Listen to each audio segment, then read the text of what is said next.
Tawagin niyo na lang po ako sa pangalang Ernest. Nasa mid-20s po ako na mangyari ang ikikwento ko, Kuya Dax. Hindi ko na po sasabihin ang totoong pangalan ko at ang mga taong mababanggit sa kwentong ito para na rin sa proteksyon ng mga taong naging parte ng kwento kong ito. Ang sabi ng iba ay may dating daw ako, matangkad, kayumanggi at fit ang pangangatawan dahil sa pag-gym at pagbabiyahe ko bilang service driver noon. Kaya hindi nakapagtataka na may mga babae at binabae na nagpapapansin sa akin. Lumaki akong salat sa buhay. Maaga akong namulat sa hirap kaya sinubukan ko ang lahat ng pwedeng pagkakitaan.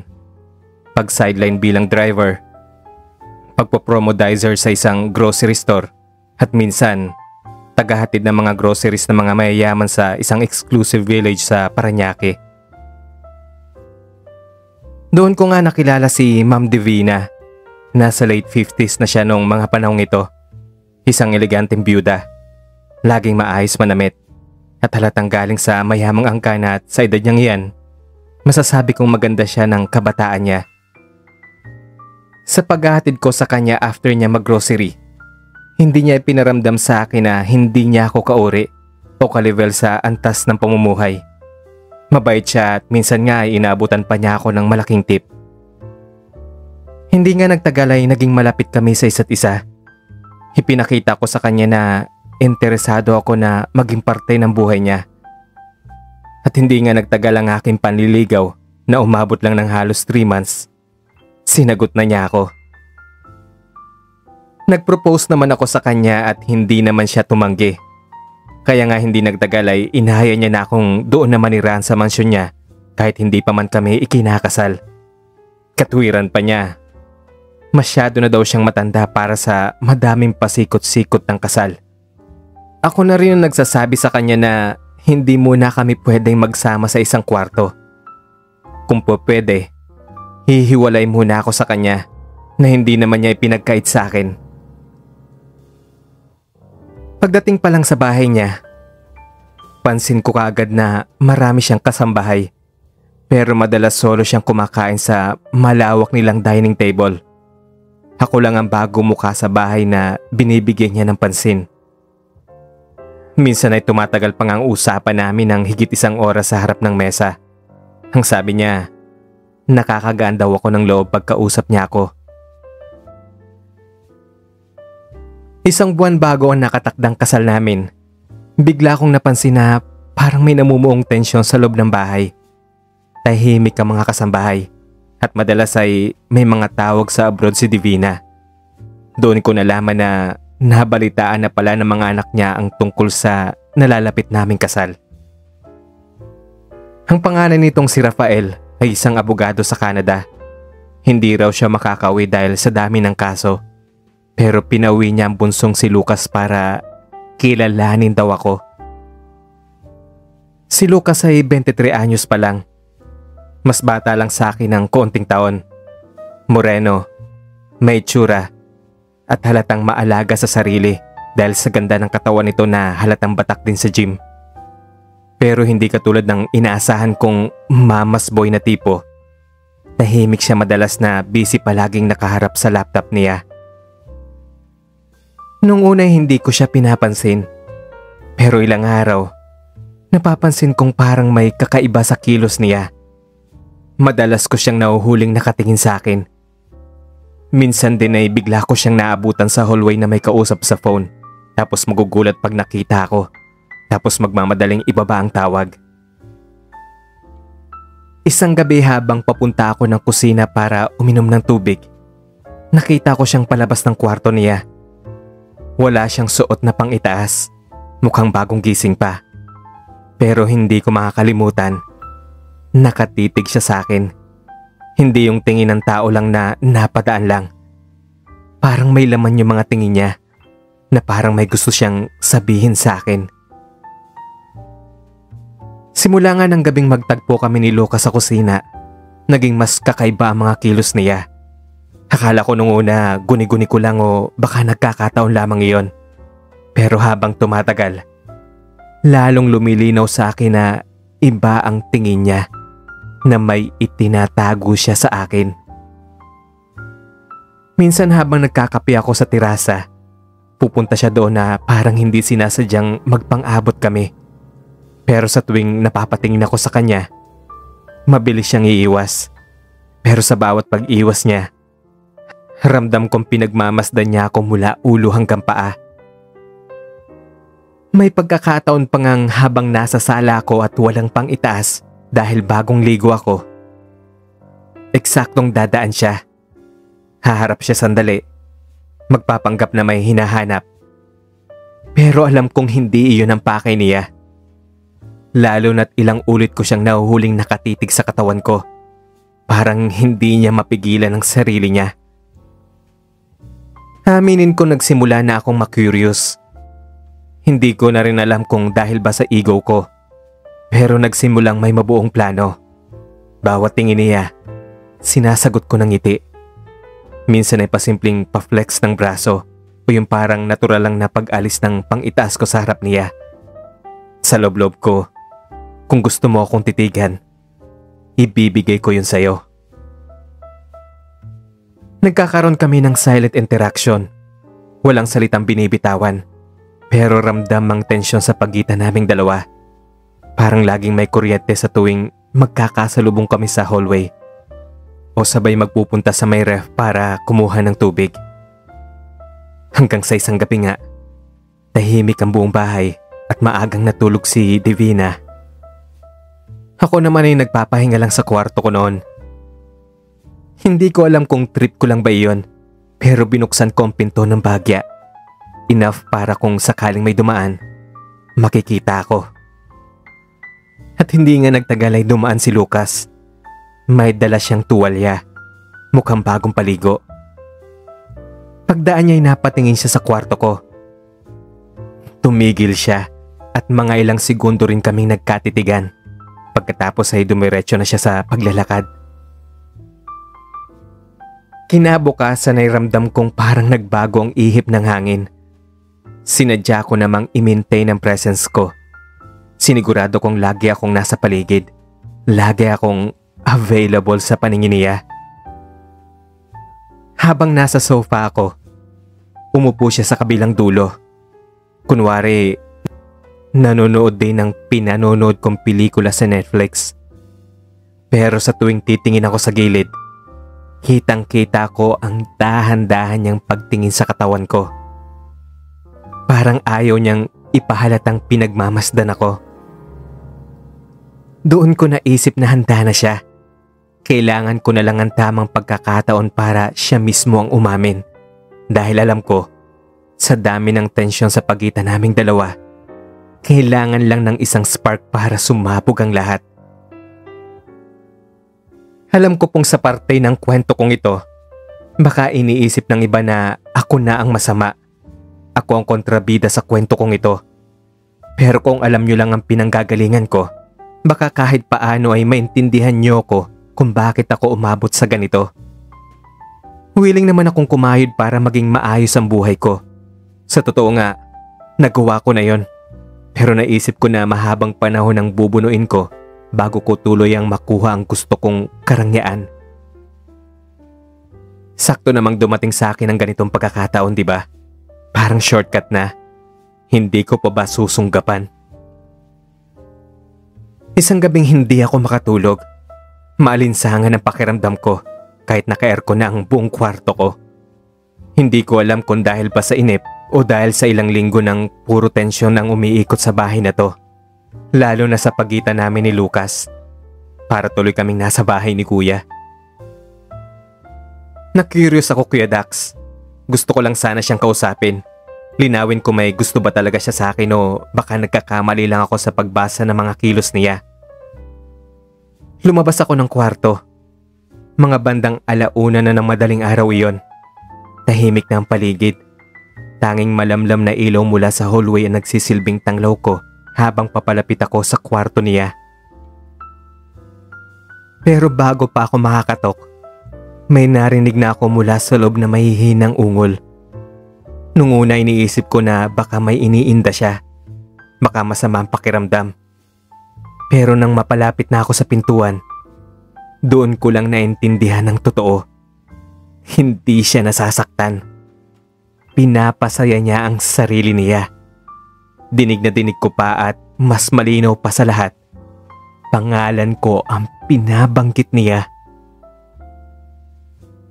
Para naman akong nagyelo sa kinatatayuan ko noon.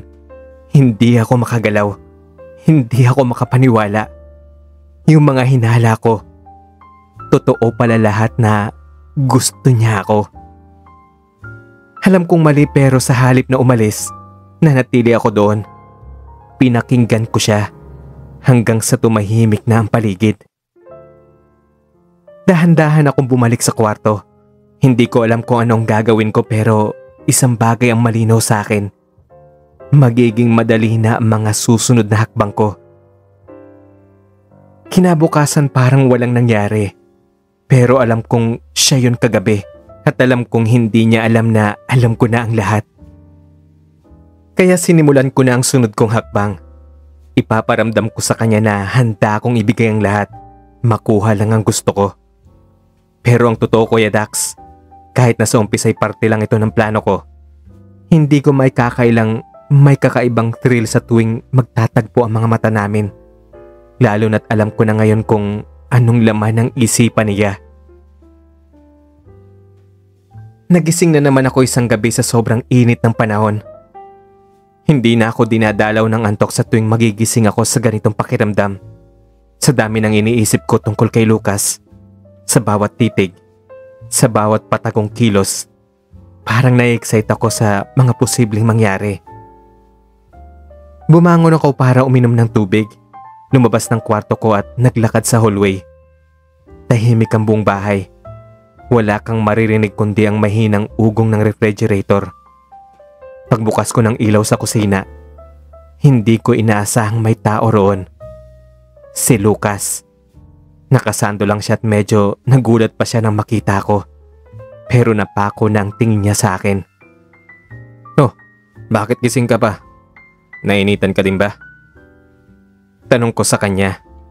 Tinitigan ko lang siya habang umiinom ng tubig. Tapos bigla siyang lumapit sa counter. Nagkatabi kami sa harap ng ref habang pareho kaming kunwaring walang pakialam.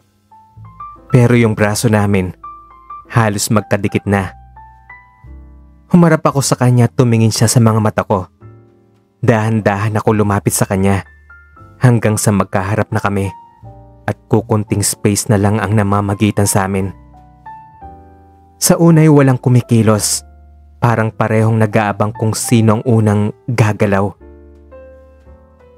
Pero alam ko naman na kahit pa akong mauna, alam kong handa siya sa kahit anong mangyayari. Ang mga sumunod ay hindi na kailangan ng salita. Ang kamay niya ay dumampi sa balikat ko hanggang sa humawak siya sa bato ko at mas hinila pa ako palapit. Wala na kaming pakailam kung may magigising man sa mga oras na iyon. At sa counter mismo sa kusina, sa tabi ng ref, doon naganap ang lahat.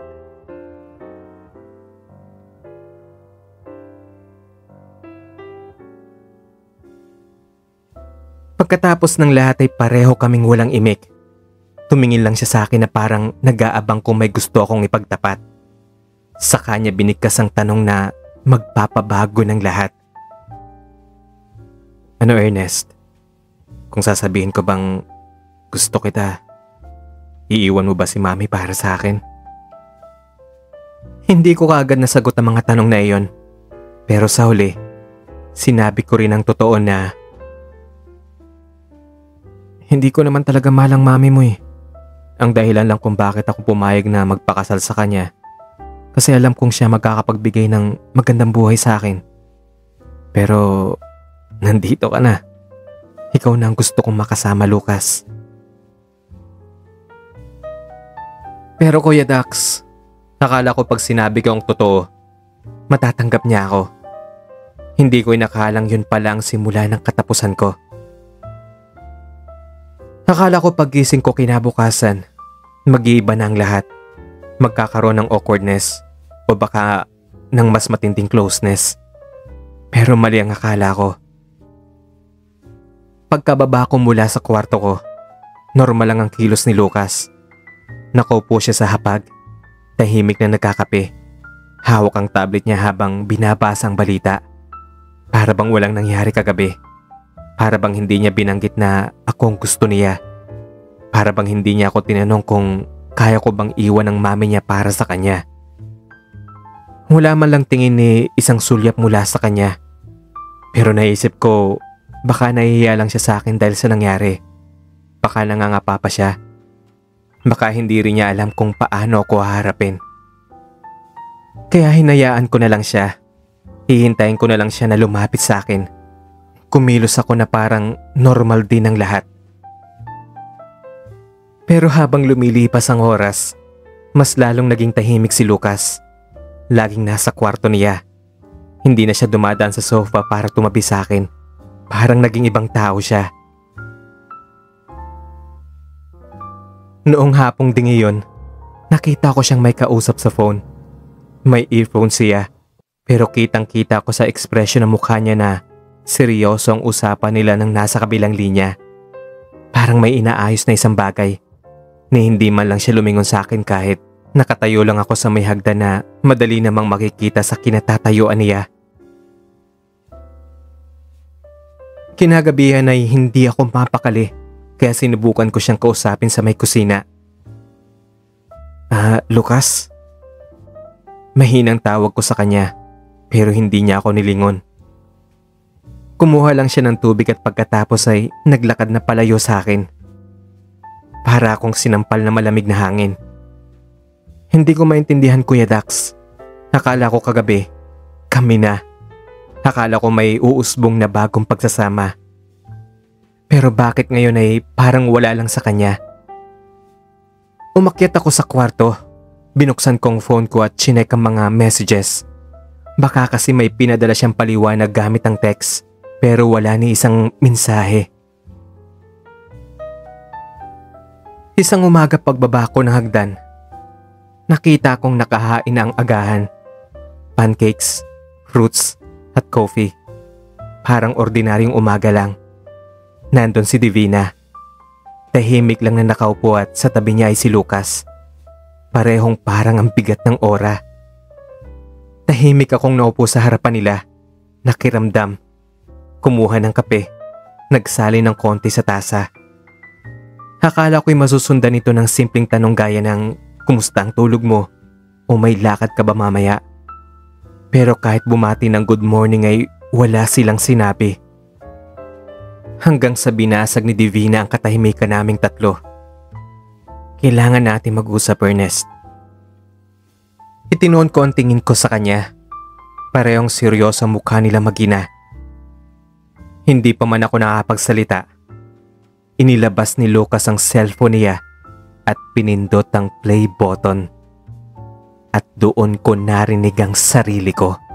Hindi ko naman talaga mahal ang mami mo eh. Ang dahilan lang kung bakit ako pumayag na magpakasal sa kanya. Kasi alam kong siya magkakapagbigay ng magandang buhay sa akin. Pero nandito ka na. Ikaw na ang gusto kong makasama, Lucas. Kumalabog ang dibdib ko. Nanlalamig ang palad ko. Hindi ako makatingin ng diretso sa kanila. Gusto kong tumayo. Gusto kong magsalita.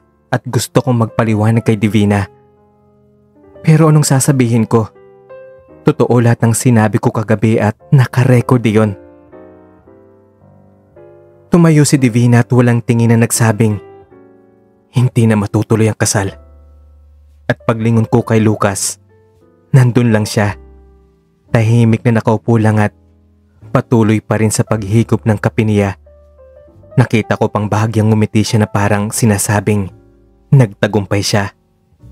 Parang hindi kami nagkaroon ng kahit anong koneksyon kagabi. Ernest, sandali lang. Parang hindi mo na rin makalimutan ang ginawa mo at ang mga sinabi mo. Bibigyan kita ng kopya. Pero kung ako sa'yo, aalis na ako dito. Nakakahiya naman kung sa kabila ng lahat ng nangyari, magstay ka pa rin dito.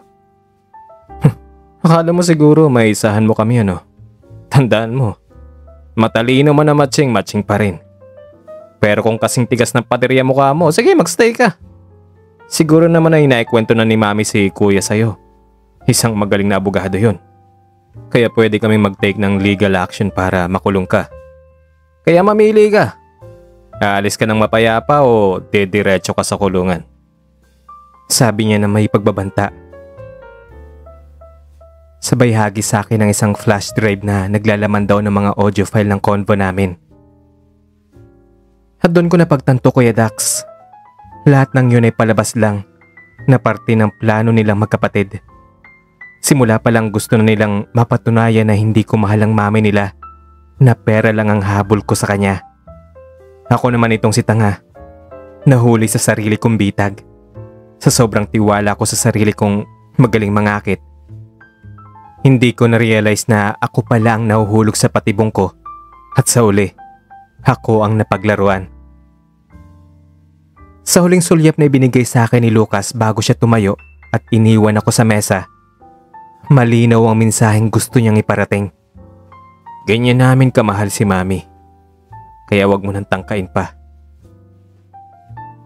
Hindi ko na alam kung ilang minuto akong nakaupo sa harap ng mesa na yon.